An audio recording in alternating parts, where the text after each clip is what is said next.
देखो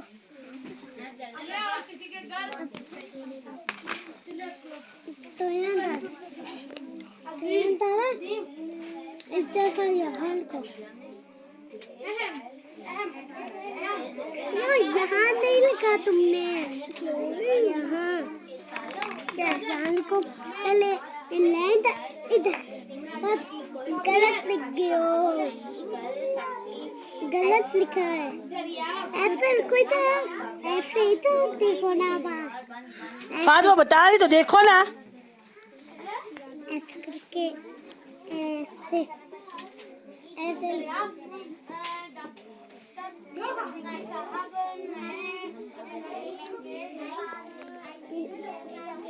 ऐसे भी नहीं जैसे टीचर ने लिखा था हाँ जैसे टीचर ने लिखा है उस तरह लिखो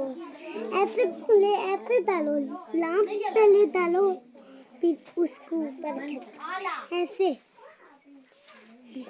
गलत लिखा और टीचर देखे ऐसे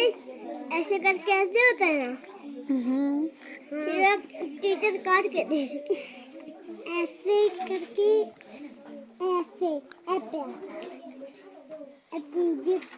क्यों नहीं डाला तुमने ऐसे होता है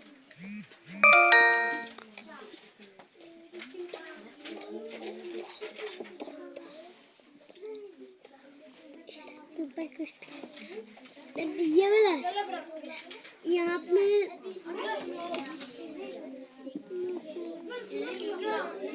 साथ तुमने कैसे ऐसे करके लिखो तो टीचर के जैसा नहीं लिखा तुमने ऐसे लिखो तो नहीं ऐसे वन डाला ना मैंने फिर ऐसे किया है ना फिर तो यहाँ ऐसे तो यहाँ ऊपर ठीक है ऐसे नहीं ऐसे नहीं लिखना था हाँ ऐसे कैसे टीचर लिखो यहाँ तुमने